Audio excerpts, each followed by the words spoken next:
Hello everyone, welcome to my channel and welcome to my first Plan With Me video where I show you how I design and decorate my planner.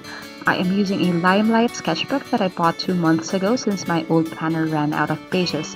That's why on the first page I did some swatch to check if I can use different mediums. And since the pages are thick and smooth, it's very good for calligraphy, and it can also handle watercolor, gouache, acrylic, and other mediums, so it's a good sketchbook for its price.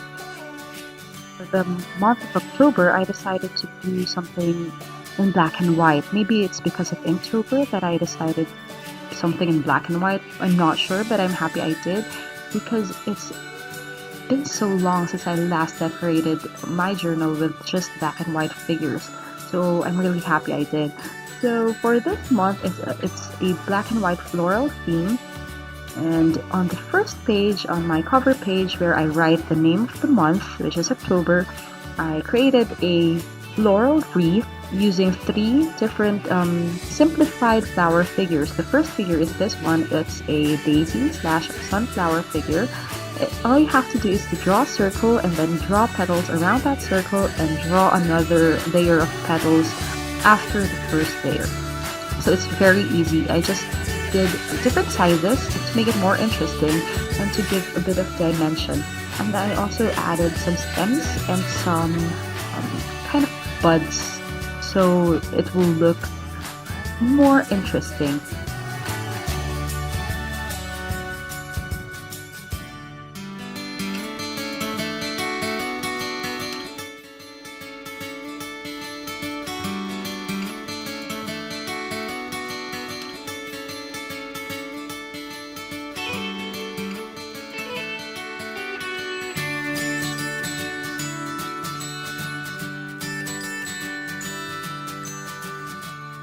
And then for the second figure, I decided to make something that is very simple. The usual flower figures that we use or we draw when we were kids back in grade school. So it's just a dot with 5 to 7 ovals around it as petals. So it's very simple, but it looks very cute. And I just put it on random spots because I'm still trying to leave areas that are blank for the third flower that I'm going to put in later.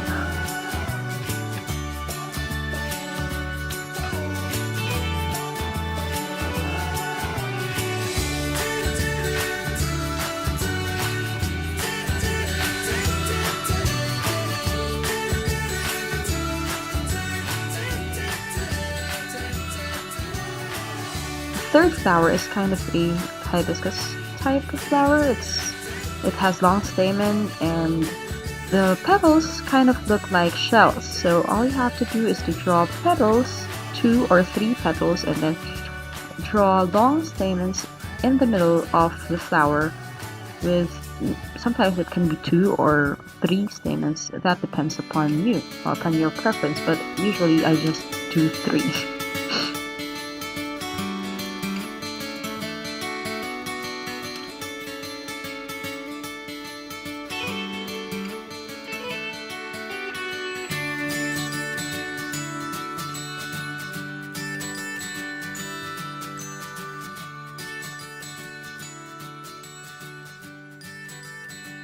You can now put the name of the month in the middle of the wreath.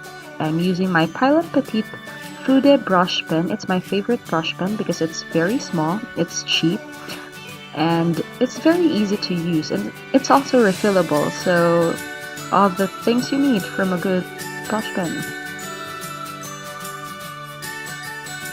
On the next page, I decided not to draw anything on the back of the first page because I'm afraid that it will bleed a little bit and it will destroy the first page, so I decided not to put anything on it.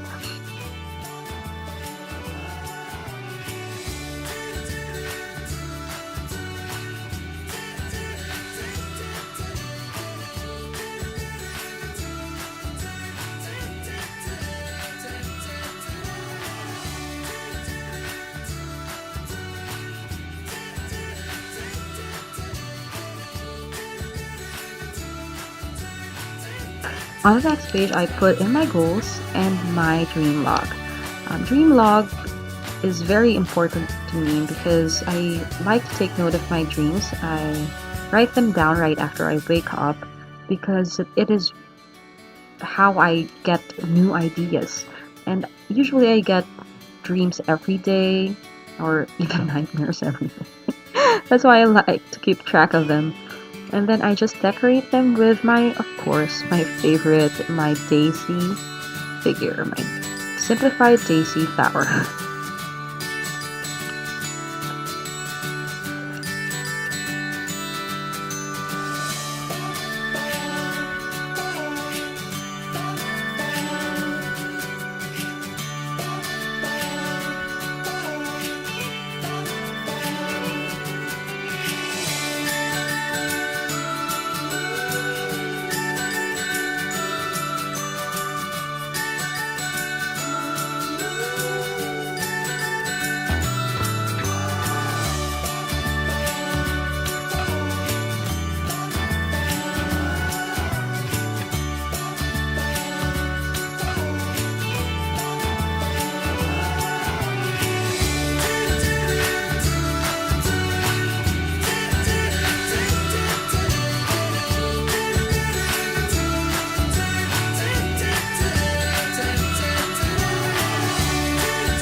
Then on the next page, I put my mood tracker, and mood tracker is necessary. It's very important to me because I like keeping track of my mood to check if I really have this bad tantrums and mood swings, and it keeps me in check.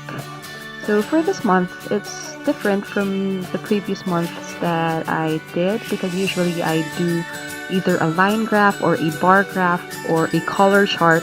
But for this month, since I'm sticking to my black and white theme, I just decided to track my mood using the petals of the flowers. So I draw circles to represent each day, 31 circles for this month of October. And then I will draw one petal if I'm very, very sad, and then 5 for neutral, meaning I'm neither happy nor sad, I'm just eh. And if I draw 10 petals, that means I'm extremely happy. For the daily part of my journal, I usually do 4 boxes for each page, or 4 rectangles on each page, making 8 rectangles or 8 boxes for the entire spread, which is enough for the entire week. All 7 days of the week I can list in one spread, so I just have to use around 4 spreads for the entire month. But for this month, since I went back to school, I have so many things to do, so much task to list.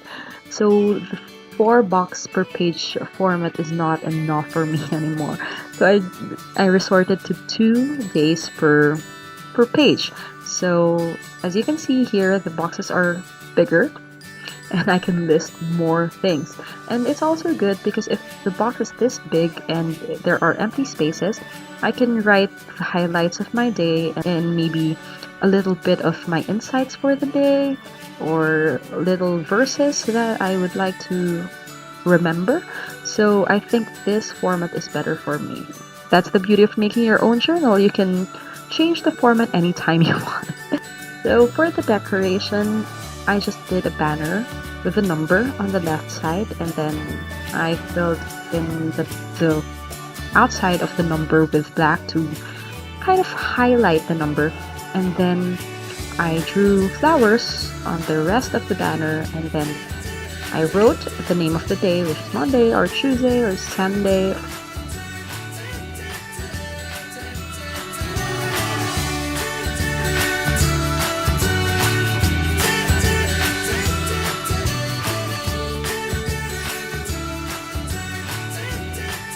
And that's how I created my October journal. And if you're planning to recreate this for this month or the next month, you can show me by uploading it on Instagram and tagging me at Lapis at Brotza. You can also check my Facebook page, Lapis at Brotza, for more of my works. All the information will be down below in the description box. And if you like the video, please click like and then click on subscribe as well if you want to see more videos, because I will be uploading more soon. So see you and thank you very much for watching. See you again next time. Bye bye!